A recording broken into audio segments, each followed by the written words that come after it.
Okay, so you've recently joined atNorth as the Chief Development Officer, and the first question would just be a simple one. Is this a new role being created, or was it already there and you've just replaced somebody?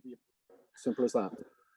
Well, it's about growth of the business, actually. So yes, somebody did that role, but not in actual name. The business has recently had some investment, and that includes a pretty active growth strategy. And because of that, it was required that a slight restructuring was done, and therefore the role was created. So I guess on the newest named chief on the executive committee, which is nice. And in terms of your background, it'd be good to understand sort of how you've arrived at atNorth, or what's your career been to date.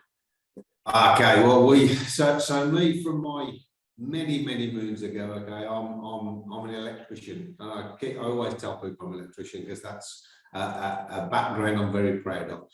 But over the last 40 years, I've done multiple roles, multiple developments in myself and physically on site.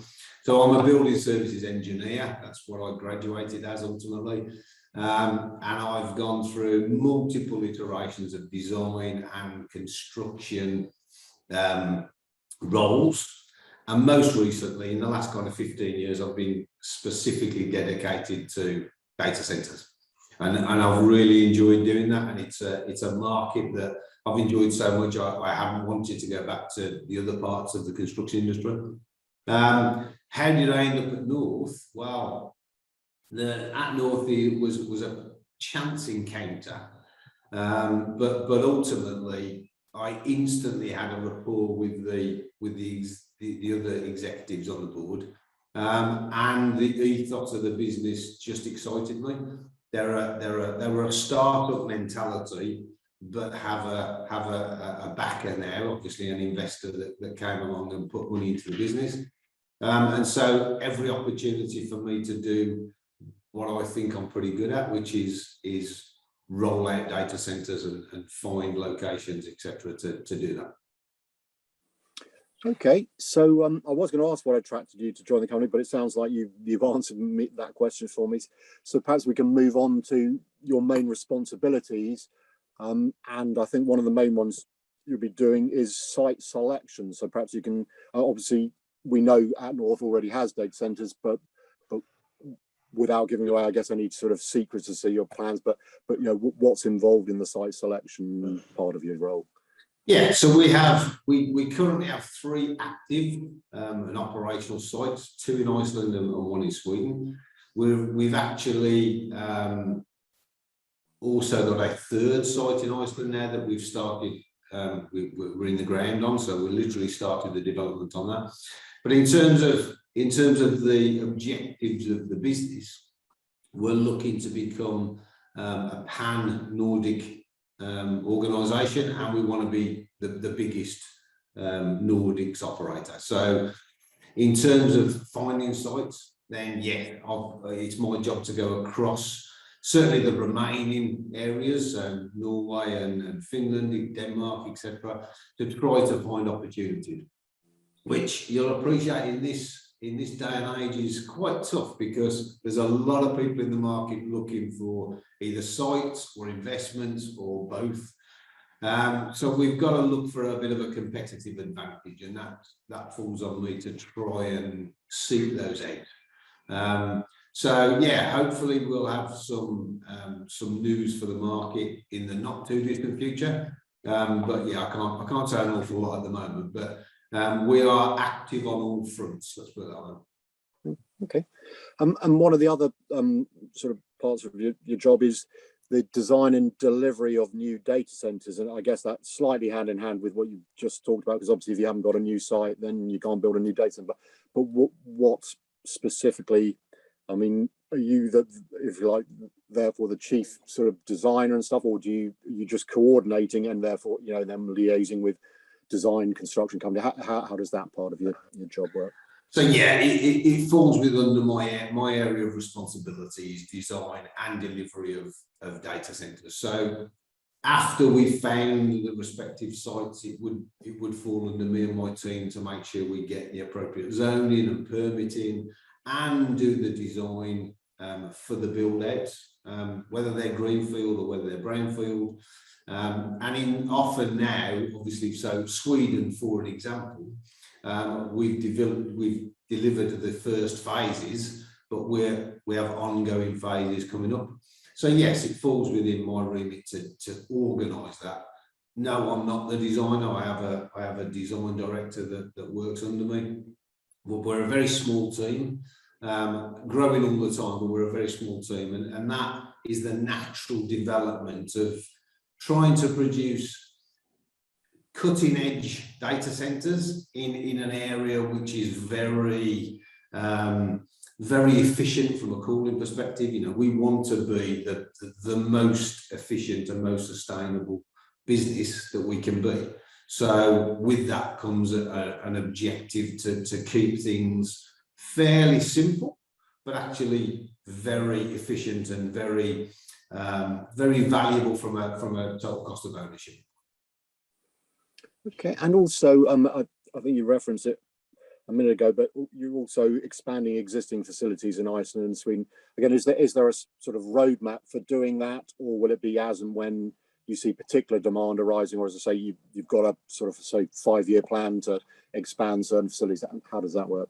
Yeah, I mean, some of it's dependent on sales and how well the market's doing, but right now we absolutely want to make sure we've always got space that's available for existing customers to grow into and for new customers to come along and take space in. So it's a very active, and I hesitate to use the word speculative because it's not speculative, but it's about keeping ahead of that curve.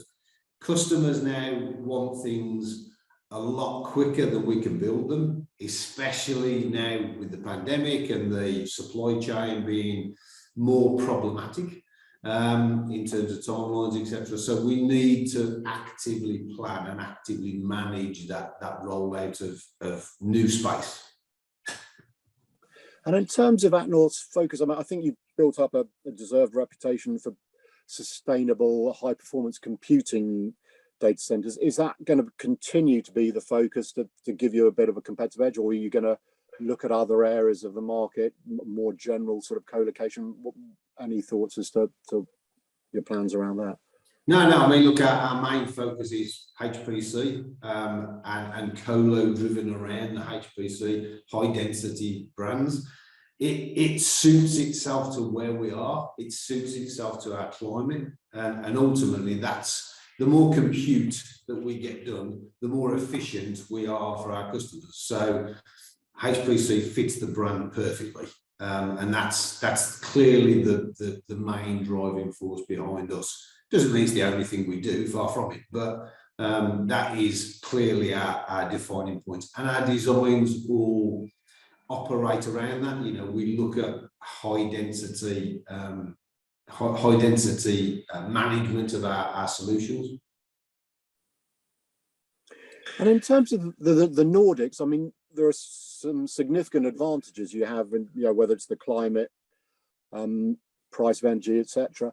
Are you seeing a significant sort of uptake in interest as people from, you know, maybe other parts of Europe or whatever are realizing that it might actually make much more commercial sense to move a data center to where you are, depending obviously on, you know, their requirements, or is it just a slowly, or as I say, have you noticed a bit of an uptake because of the advantages you can offer?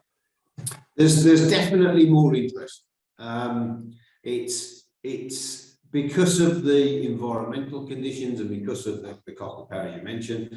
It's definitely more interesting for customers to see what parts of their compute they can put in areas that are slightly more remote than others. Anything that's not super local. And I'll give you an example, perhaps to illustrate my point. One of our big name customers, I won't name them now, but one of our big name customers actually redeveloped their software to overcome some of the latency issues that we we often get challenged on. And they developed the software change, and now, although it was quite difficult for them, but right now they can actually deploy their compute anywhere, and that latency doesn't matter.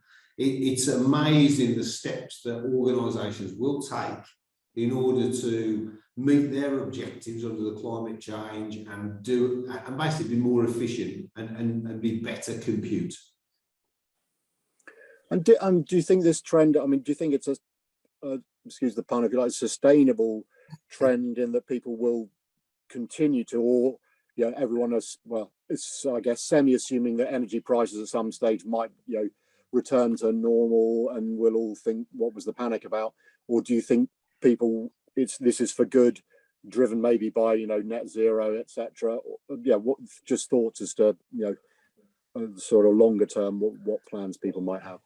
I think yes, energy prices may come back to a more normal level that we're used to, but I think the definitive point here is that primarily we are seeing a trend at being, I keep using the word efficient, but more sustainable, more efficient, and therefore the climate is a big deal. The power is in the Nordics is typically renewable, so with that comes its own benefits, and I think that defines now the Nordics. I mean, the Nordics has always been there. It's probably not been as prolific previously as it perhaps should have been, but I think we're seeing a definitive move towards the Nordics and to the cooler climates in order to do these solutions. And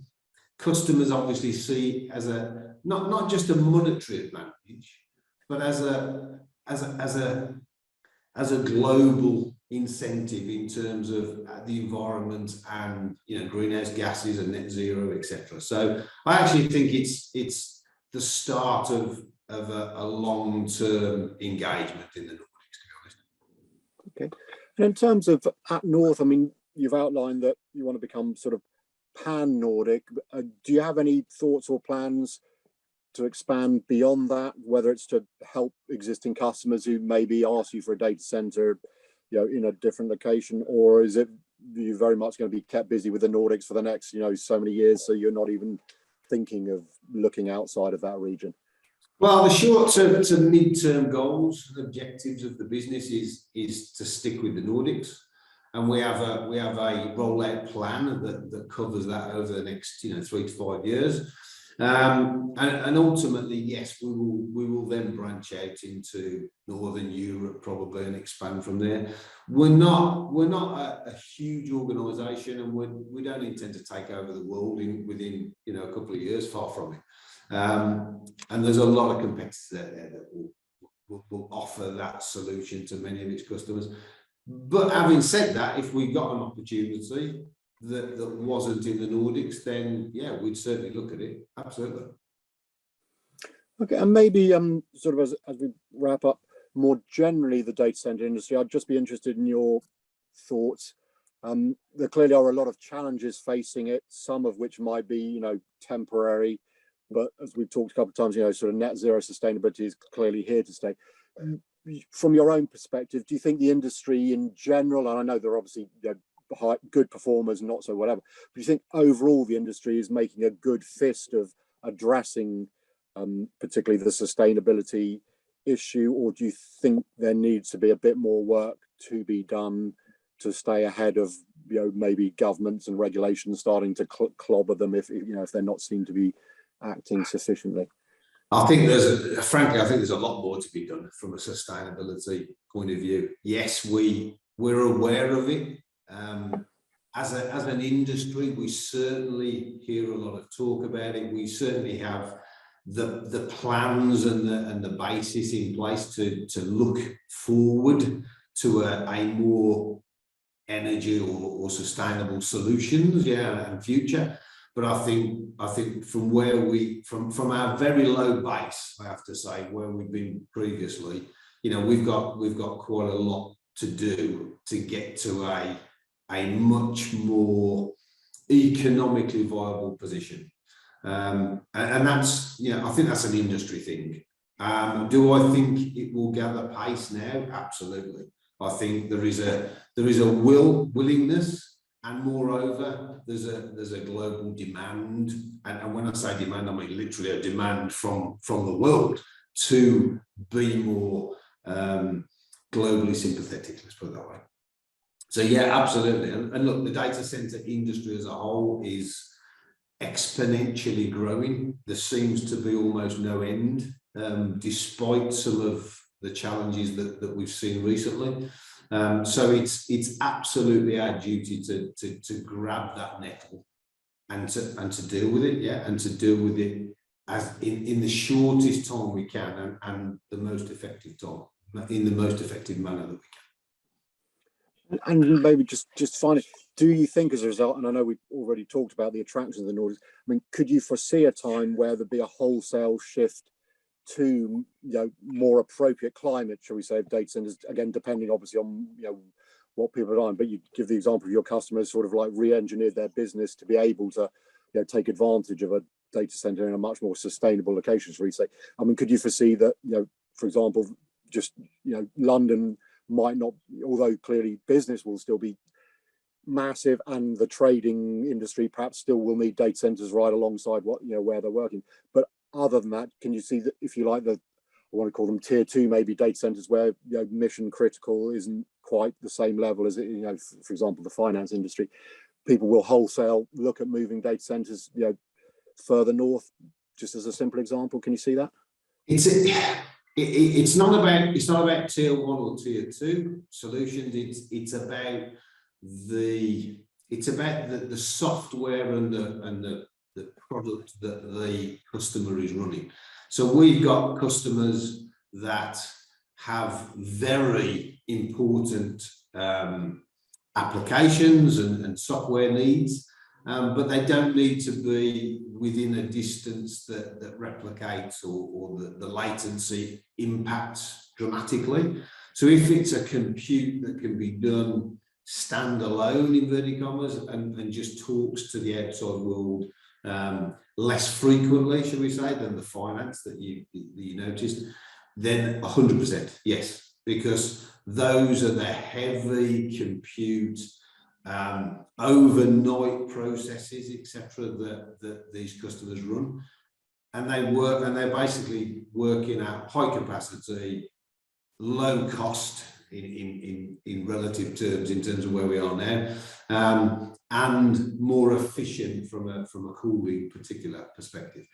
Yes, there'll always be needs for the edge and or for the very local compute need. Of course there will. And so no, everyone in London is not going to move up to Iceland and bring us everything, but there is a move. Whether or not that move is dramatic in the scheme of the data center world is perhaps not for me to say, but it's there is definitely a need, and there is definitely a solution that customers can use very, very well for themselves. Yeah. Okay, that's great. You shared some really interesting insights, Steve, and I wish you every success in your new role. But today, thanks very much for your time. Thank you. Thanks very much, Phil. It's a pleasure. Thank you.